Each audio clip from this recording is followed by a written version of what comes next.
Hi guys, Jason with LUMABLADE here. I'm coming to you from a different part of the shop tonight. This is my machinist room. I've got my Bolton ZX45 manual mill in the background. There's a reason for that. I wanted to show you that, you don't need this. I don't always use this stuff for all my knives. So this is the final video in my traditional Hunter Hidden Tang knife series that I did to showcase the basic general process of how I go through making a knife. And as I said, I never ever made this type of knife before. I pulled all my knowledge and all my resources that I gained from failing and from having successes in making knives, and I brought all that together to be able to do something that I never did before. So where we left off, I did the rough shaping of the handle. I came down with a little bit of a cold and I lost my voice for about 4 days. I couldn't do any good video of me talking and doing the shaping of the handle, and all that is a bunch of dust. I'll give a recap of it. There's other videos on how to arrive at that point. As far as the knife itself, I went through when I worked those 4 days that I was sick. I just couldn't talk on camera, and I apologize for that. If there's anything specific that anybody wants to know about the process, just go ahead and let me know in the comments, and I'll do my best to get back to you. So anyway, back to that knife. I'm going to deem this knife a success. And I know you guys want to see it, but you don't want to just look at my ugly face.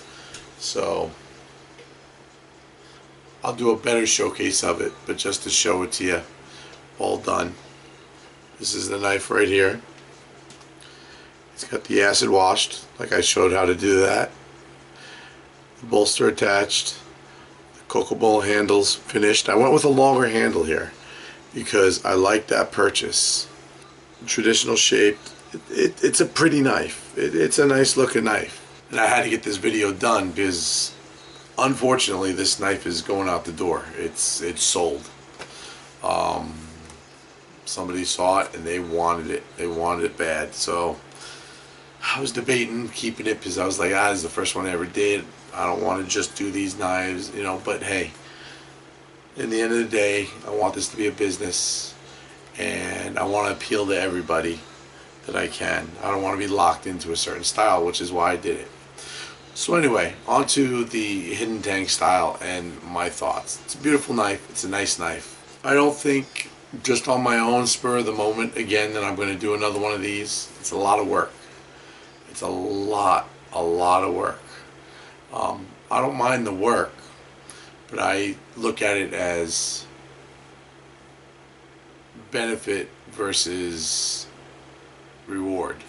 It's a it's a fixed blade knife, so it has a limited market, at least in my area of the country, the region that I live in.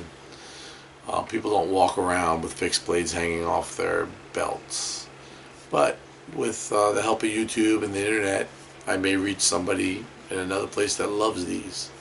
So who knows what the future might bring. It was an enjoyable build. It was fun. I enjoyed it. I enjoyed learning new things. I enjoyed jumping in with both feet and not worrying about whether I'm going to screw it up or not.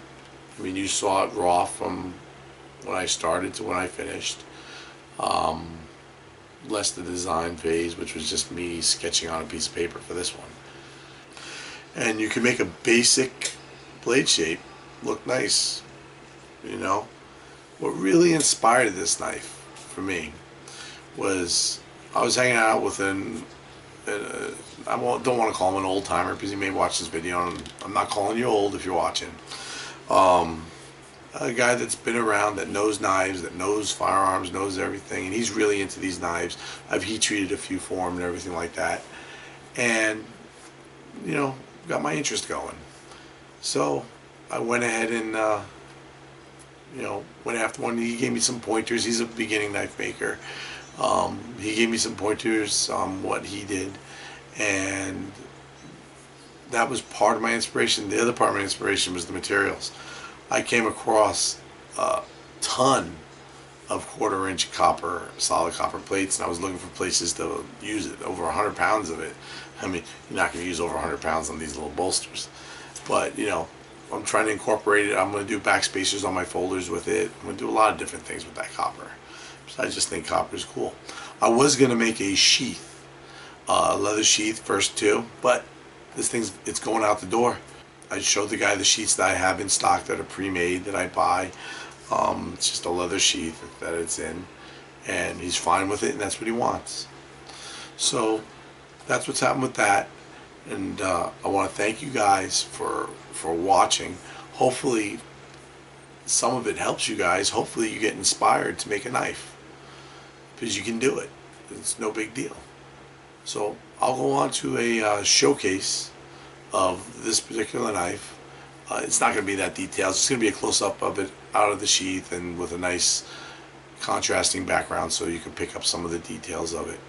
So if you have any questions, comments, or concerns, anything about it, just go ahead and you could either leave a comment, you could hit me on my Facebook page, which is LUMABLADES USA, or you could hit me on Instagram, which is LUMABLADES at Instagram.